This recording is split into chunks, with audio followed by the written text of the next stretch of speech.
nuevamente por sumarse a Sanando con Mamá. Hoy estamos en un nuevo capítulo en el cual ampliaremos la segunda parte de las leyes biológicas de la nueva medicina germánica. En el capítulo anterior habíamos estado viendo sobre las dos primeras, la ley férrea del cáncer y la ley bifásica, ¿no? La naturaleza bifásica de las enfermedades, y ahora veremos de las otras tres leyes, ¿no?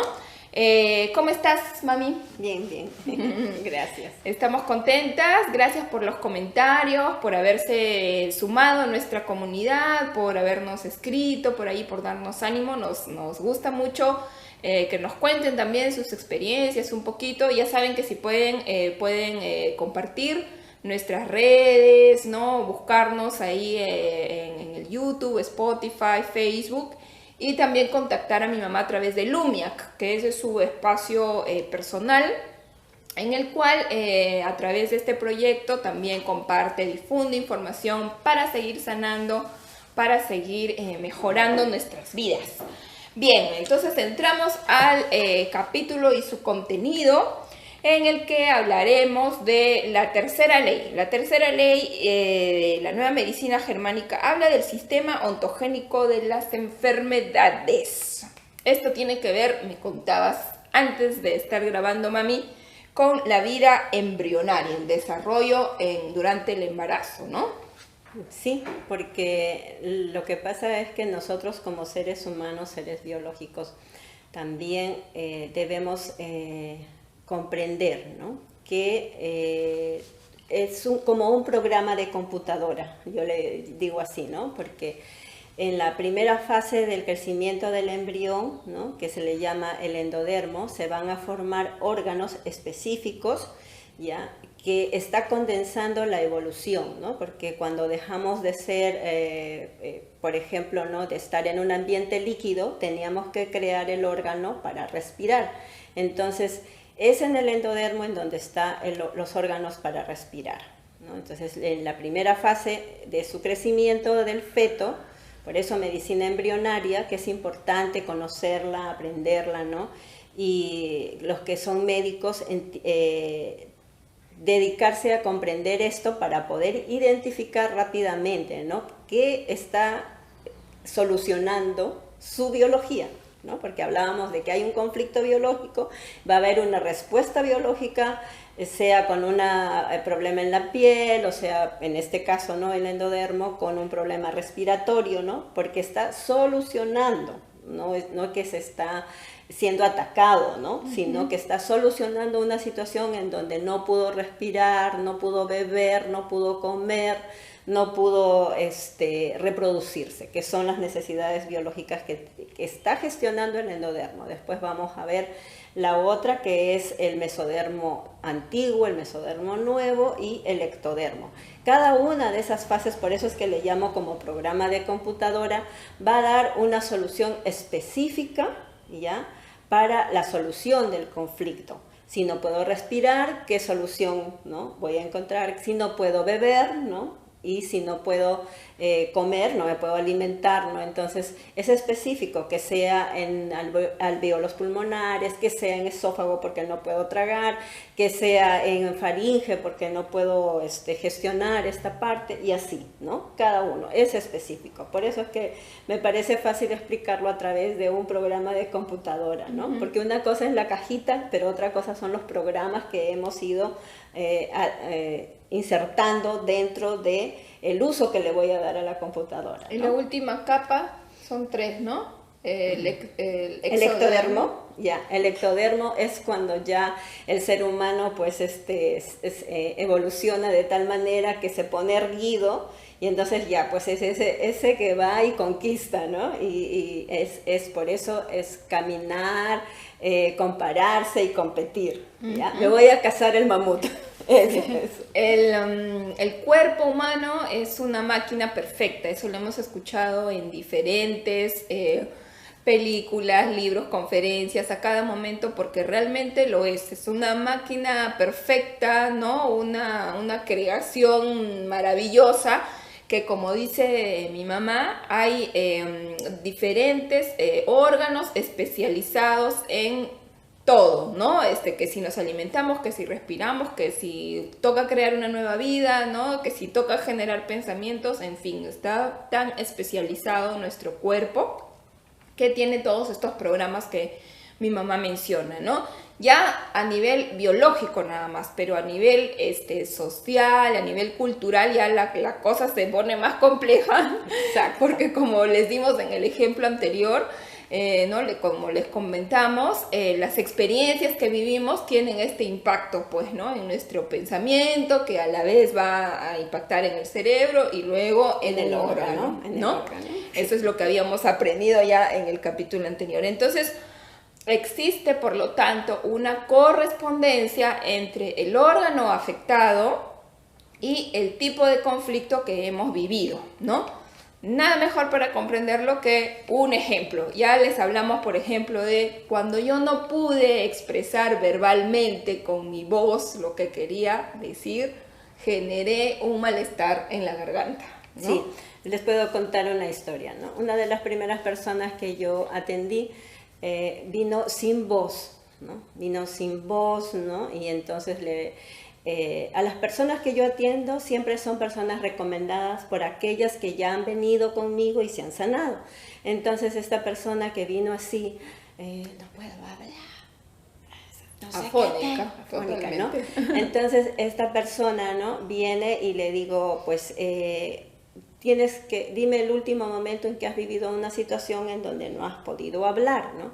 Entonces ella en su ambiente profesional vio una situación de una injusticia, pero no, en ese momento no podía expresarlo, ¿no? No podía decirlo porque iba de repente en contra del jefe y cómo se pone a favor del otro empleado, ¿no? Y entonces para no ocasionarse una situación desagradable en el ambiente laboral, se queda acá, o sea, no puedo hablar. No puedo decirle a esta persona que es jefe de esta persona que la está humillando, ¿no? Y tengo cólera, tengo rabia, ¿no? Y yo quisiera gritarle, ¿por qué tratas así a esta persona? Pero me callo porque no estoy en el lugar en donde yo puedo expresarme, ¿no? Lo bonito fue de esta consulta que luego que encontramos este conflicto y luego otro momento vivido de la misma manera, no pude hablar. Lo bonito fue que se fue hablando, ella se fue hablando y se sintió emocionada, contenta de que sí, yo sabía que era emocional, ¿no? Dijo ella, ¿no? Y eso para mí es un sentir, un comprender que se puede ayudar a las personas encontrando el motivo que le lleva al síntoma. Así es, definitivamente cada vez comprobamos más con las experiencias de las personas y en nosotros mismas que coincide, ¿no? Hay un tema en algún órgano, en alguna parte del cuerpo y resulta que sí, efectivamente tiene que ver con la función que cumple ese órgano. Por ejemplo, el estómago, ¿no? En algunos momentos uno ha podido tener una experiencia desagradable en el que ha sentido lo que se dice un trago amargo, ¿no? O no puedo digerir esta situación. Yo a eso le llamo pues el momento en que voy a irme, por ejemplo, no me agrada ir a la casa de mi suegra, no me agrada ir a la casa de X persona, ¿no? Entonces, y vienen las navidades o vienen eventos especiales familiares donde la costumbre es ir, ¿no? En mi caso, por ejemplo, yo me llevo muy bien con mi suegra, siempre me he llevado bien porque me he casado muy joven y entonces he decidido que mi relación va a ser buena con ella, ¿no? Entonces, pero hay personas que no han tenido esa mentalidad y entonces cada vez que se tienen que ir a la casa, no necesariamente la suegra, ¿no? Sino a la casa de alguien que no quieren, entonces esa persona sí es digestiva, coma lo que coma, luego le cae mal, ¿no? Si la persona, su pensar es digestivo, así también se lo puede expresar, ¿no? Entonces, ¿qué se activa? Su programa de necesitamos más ácidos, más herramientas para poder digerir este bocado que es indigesto. ¿Por qué? No porque me dieron una comida tal o cual, sino porque estuve en medio de personas que para mí son indigestas. Así es, entonces hay una correspondencia, la ley se cumple cuando un órgano, no nos enfermamos de cualquier órgano o de cualquier cosa, ¿no? O sea, hay correspondencia entre el tipo de experiencia, la emoción que viví, el conflicto que experimenté con la reparación que estoy buscando, ¿no? Y muchas veces no sabemos, no conocemos, ¿no? Y nos preguntamos entonces, ¿pero por qué, cómo, cuándo? ¿No? Entonces, para eso es bueno tener esta información, para poder comprender y para poder sanarnos.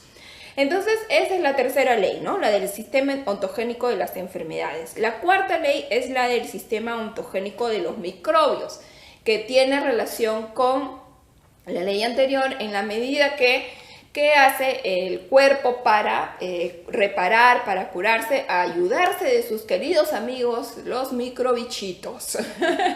Virus, bacterias, hongos vienen a nuestro servicio, nos dice esta ley, ¿no? Vienen a ayudarnos porque ellos son los que se ponen a trabajar junto a tu sistema inmune para reparar esta situación, ¿no? La infección, el dolor, la fiebre, en fin, aparece porque el virus entra en acción, la bacteria entra en acción y de esta forma se genera pues lo que conocemos como enfermedad para poder reparar y curarnos, ¿no? De eso nos habla la cuarta ley. Sí, volvemos al ejemplo entonces que me fui a una reunión y era una situación que para mí era indigesta.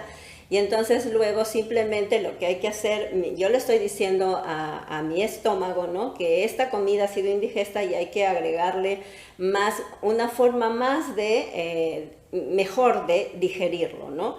Que en este caso, pues, la persona siente como agruras, ¿no? Siente, ay, me cayó mal, ¿no? Y, por ejemplo, cuando es una dermatitis, ¿no? Se enrojece la piel, ¿no? O cuando se hace pecas, ¿no? Siempre es solución biológica, porque el sol, ¿no? Me está afectando, pero es una manera de protección que se oscurezca la piel, ¿no? Siempre es solución biológica. Por eso es que vamos a la playa, me he expuesto después de tanto tiempo al sol y entonces luego se broncea, decimos, ¿no? Pero es la manera en que la piel está generando melatonina para protegerse. Internamente, cuando se trata de los pulmones o del estómago o de lo que fuera, y aparece, ¿no? Como mencionaba, hongos, bacterias, ¿no? Está dando un proceso de solución. Pasa a esa fase, ¿no? ¿Y en qué interviene la medicina, el que ha estudiado medicina, un médico, ¿no? En saber en qué fase está y entonces cuál es la medicación adecuada para que se ayude al cuerpo, ¿no? No para que se intervenga cortándolo, porque está ayudándolo, ¿no? Para eso es necesario comprender esta ley, ¿no? Como mencionabas en el primer episodio, en el primer capítulo, sí hay médicos que han estudiado las 5 leyes y entonces ya saben detectar, ¿no? Si la persona está en fase de solución, darle la medicación que corresponda. Y si la persona ha comprendido, ya sabe que debe esperar, ¿no? Que le pase si es una diarrea, que le pase si es un vómito porque está rechazando, ¿no? Y si es una fiebre, ¿no? Esperar que pase, ¿no? Solamente darle algo que le ayude a ese proceso, ¿no? No intervenir en lo que la naturaleza está haciendo. Sí, hemos escuchado también que nuestro cuerpo tiene la capacidad de curarse a sí mismo, ¿no? Entonces, muchos autores también han reflexionado sobre cómo es que nos curamos a nosotros mismos. Bueno, un primer paso es darse cuenta, tomar conciencia y tener la información a mano para poder luego analizar nuestro caso. Eso también quería decir, ¿no? Que cada caso es particular, ¿no? Puede ser que hayan coincidencias, pero a veces puede ser que el hecho de que yo no pude manifestar algo, no pude hablar, pero no lo expresé o no lo solucioné, ¿no? Con un malestar en la garganta, sino con otro tipo de síntoma. Entonces ahí habría que analizar cómo lo vivió esta persona, ¿no? De repente lo vivió en conflicto más con el jefe, ¿no? Su emoción fue hacia el jefe, que más bien tiene que ver con la cabeza, ¿no? En fin, entonces ahí para eso hay especialistas como mi mamá que conocen un poquito más ampliamente, ¿no? Para analizar caso por caso, ¿no? Y acompañar a cada persona cómo es que puede resolver o acelerar su proceso de sanación, ¿no? Sí, no, Hammer nunca estuvo en contra de lo que fuera la medicina, ¿no? A él le prohibieron, decomisaron, vamos a decir, todos sus estudios, pero no es que él estuvo en oposición a que se aplicara medicación, ¿no? Además, recordemos que él, siendo alemán, en Alemania tiene la industria farmacéutica más grande del mundo, ¿no? Y entonces conocer esto no era lo que convenía, pero al darse a conocer leyes biológicas se entiende mejor, sí, ¿no? Y se puede ayudar a la persona. Entonces, si yo les contaba, ¿no?, este caso anterior de la persona que salió hablando, se fue feliz de poder hablar, ¿no? De poder haber mejorado, simplemente en el darse cuenta. Y ese es el motivo de hacer los videos. Así es. Y finalmente la quinta ley tiene que ver con esta quinta esencia que ya lo habíamos mencionado, que me parece que queda bastante clara, que es el momento en el que después de que hemos reparado, nos hemos sanado, comprendemos, ¿no? Comprendemos que hemos aprendido algo, hemos solucionado algo, ¿no?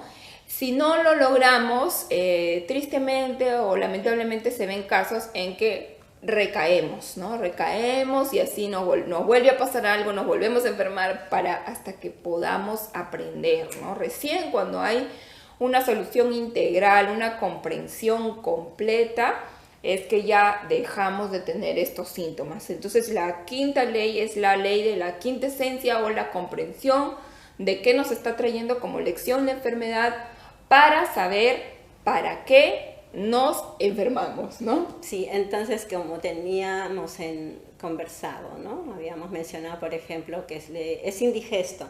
Entonces, pues no vaya a ese lugar en donde para usted es indigesta esa reunión, ¿no? Porque ya sabe que le va a afectar al estómago, ¿no?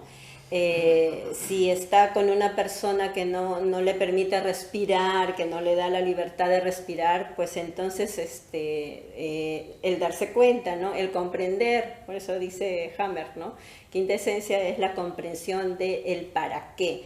Y él dice, no nos enfermamos, dice, la enfermedad viene a curarnos, a curarnos, ¿no? La enfermedad viene a curar. Y esta coherencia que debemos vivir, ¿no? Entre lo que siento, ¿no? Lo que pienso y lo que hago, que es muy difícil, ¿no? Es muy difícil porque además que nuestras acciones no puede ser solamente, ay, como siento tal cosa, hago lo que me da la gana, ¿no? Porque podemos tener muchos problemas por eso, sino tener la madurez suficiente para canalizar positivamente, ¿no? Esas emociones que estoy sintiendo, ¿no? Sí, es difícil la coherencia entre el pensar, sentir y hacer, porque hemos sido educados para hacerlo políticamente correctos. Lo que o sea, se no es espera correcto que yo le grite a mi mamá o a mi suegra o a mi marido, le grite porque dejó algo fuera de su lugar, ¿no? Y eso a mí me pone los nervios de punta. No es correcto. Claro, por eso decía que hay que aprender a ser responsables para expresarlo positivamente, ¿no? Porque no es que no pueda, como no le puedo, es mi suegra o es X, no le puedo decir algo, sino que debo aprender a canalizar, ¿no? Esa emoción, esa sensación, ese malestar. Y de esa forma voy a evitar pues enfermarme, ¿no? Entrar en conflicto. Bueno, hemos llegado al final de nuestro capítulo, se fue volando el tiempo, les agradecemos mucho y les recomendamos en esta oportunidad que revisen el libro La medicina patas arriba de Giorgio Mambretti y Jan Serafin, que nos traen en este libro una serie de experiencias, un estudio de cómo es que también se cumple esto que hemos estado conversando. Sí, lo pone en un lenguaje más fácil, las 5 leyes, y se hace la pregunta, ¿y si Hammer tiene razón? Debido a que a él no le aceptaron, ¿no? La propuesta de las 5 leyes, ¿no? Y hasta ahora no está aceptado. Está en un lenguaje bien fácil, lo encuentran en documento de PDF, ustedes ponen La medicina patas arriba, y si no les gusta leer, solo tiene 55 páginas. Bueno, pero hay que revisar ahí, seguro que algo seguiremos aprendiendo y seguiremos sanando. Nos vemos entonces en una próxima oportunidad. Síganos en las redes. ¡Chao!